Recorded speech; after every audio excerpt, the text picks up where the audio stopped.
Good morning. I'm Michelle Curlin, and I am here talking about global citizenship today. So, could you please introduce yourself? Yeah, my name is Fayez Ayub.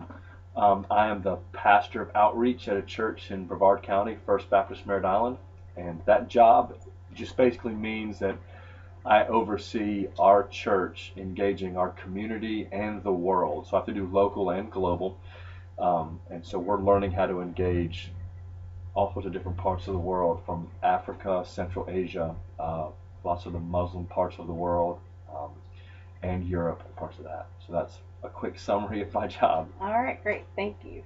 So, um, the class I told you is about global citizenship. So, when you hear the term global citizenship, what does that mean to you? Um, well, I have a couple things that pop off in my head when I hear that initially. So global citizenship, in my with my understanding, means that I am part of the entire world. We're part of the human race. That I'm an engaged and responsible part of this world.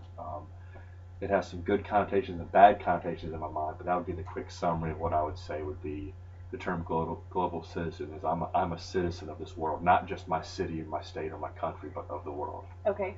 So, I'm going to ask you a few questions. So, just Okay. elaborate on that and we'll kind of go from there. So, the first thing is when did this idea or concept of global citizenship, or what you think in your mind of global citizenship, when did that come into your vocabulary? Um, when it first started, I don't know that I would have used that exact phrase, citizenship, but I would have been thinking more along those terms. Probably not in high school. It would have been happening near the end of my time in college, and post college. While I was doing some of my graduate work, I feel like I started encountering some things that started making me want to engage, more than just what's happening in the U.S. or in my city or just in my little own personal bubble, but started realizing there were other things that were happening that I need to take ownership of. So I think I would use more phrases, like being a steward of all the things that God has given us, like stewards, of the resources and of the world. I think I also use phrases like, you know, um, that being part of humanity, of the global race, Right. that there's issues that we have to deal with. So it was more along those lines post college. I also moved for a year after my graduate work to live in Australia. Um, and and then also my father's from the Middle East. So engaging some of those things kind of opened my eyes pretty quickly to, to other perspectives besides my own. Okay, good. All right, thanks. And your usage of the term global citizen. Do you use the term global citizen now, or is it more what you said, just an awareness of humanity? I would say, the term, I don't really use the term global citizen. I might use it once or twice, but it's not an intentional thing that I want to use all the time.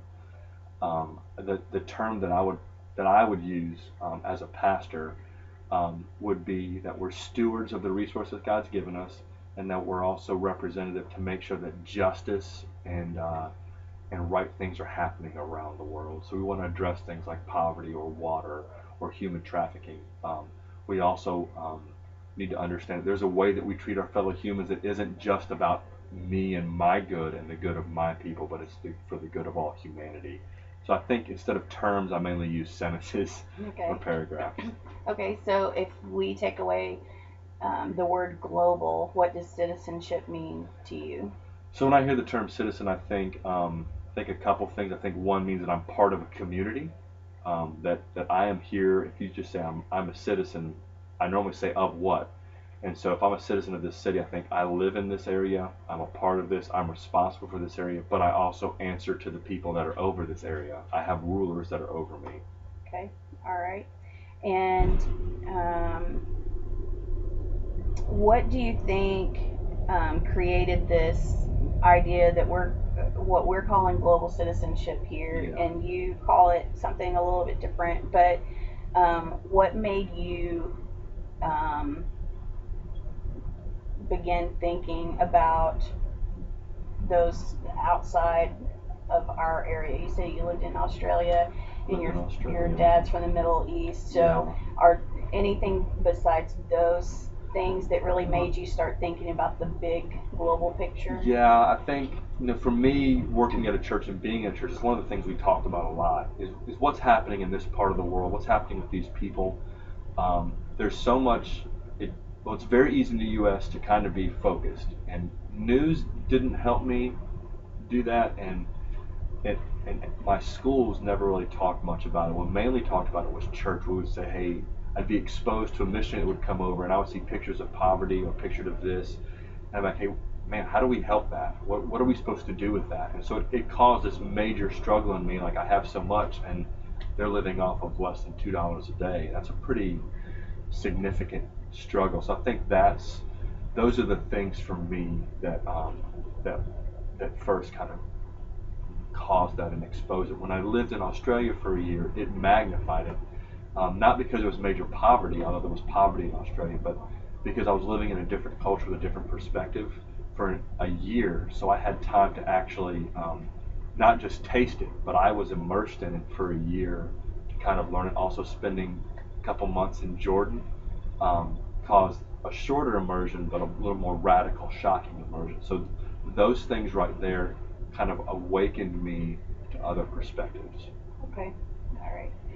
Um, what you kind of addressed this already, but what do you see as your identity of a citizen? So, what communities do you see that you're involved in? So, you said your Yeah, local community, but yeah, outside of that, what are other things that you consider communities that you're a part of? yeah. So I would say the church community is one. That church family, family community, something like that. That's how I would phrase that. I see myself as part of that.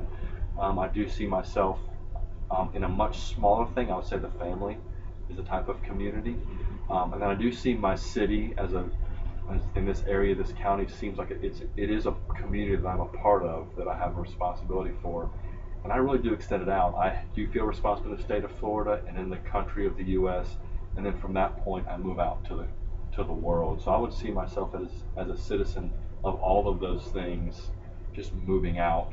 Right. Okay.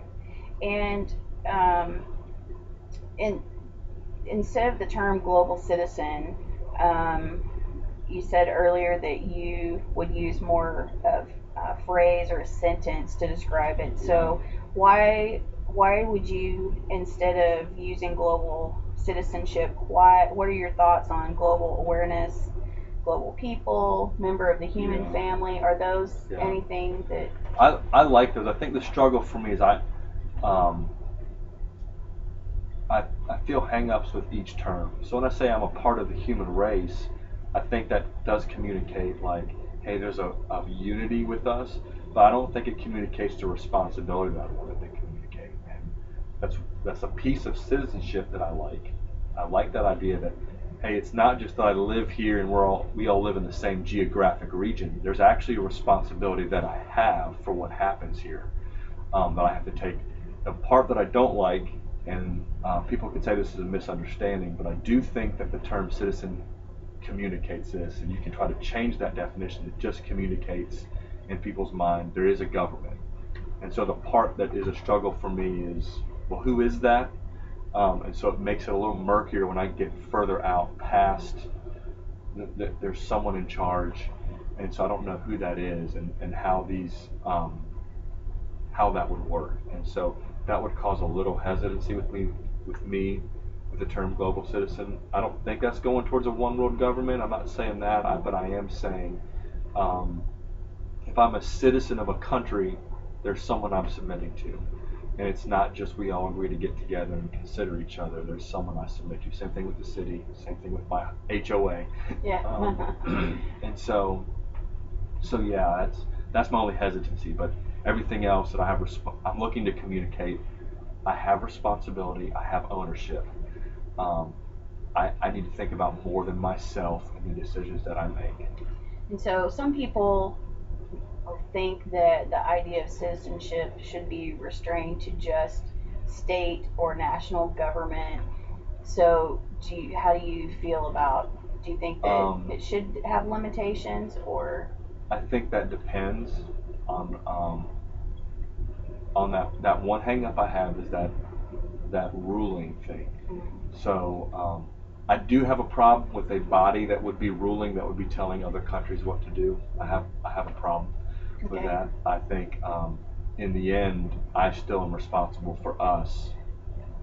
As much as I'm responsible for out there, I'm definitely responsible for here. And so if the chaos, for example, if Sudan has all sorts of chaos happening right now, civil war going, stopping, um, genocide happening, like as these things are flaring up, there's this part that I do feel like the world has a response to say, hey, how can we help this? But there also comes a point when if you're going to be dysfunctional and chaotic, I'm not breaking me here because you're going to continue. You're refusing to listen and come to the table. And so it's that type of thing for me that makes me say there's a based on how we define citizenship, there would be a boundary for me, but I'm okay with it being looser and just saying we're coming to the table to talk with this. If you won't come to the table, that's on you. But I do think that sometimes it can get dangerous that we start wrecking here when the dysfunction there is them, and there might not be fixing it. Right. And so, aside from the governing piece, the restrictions to state and national citizenship Yeah, with societal issues, environmental. yeah. I think I wouldn't feel hesitation at all about using it in that. I do think when we think about I think it's crazy if we think about someone that's going to be showing up and wiping out an entire species just to fish and not backing up to let that thing recover and going and getting other types of fish. I think that's crazy. I think we would think that people would be just polluting, and hey, we're all suffering the consequences of that. And just because I stop it, I, that's not going to fix the problem. You got to come to the table and help with that. So I think those kind of things, especially when we start talking about the really harmful chemicals, like nuclear things and those kind of hazardous waste that people cut corners to save money and don't think about what they're doing. I have a problem with that.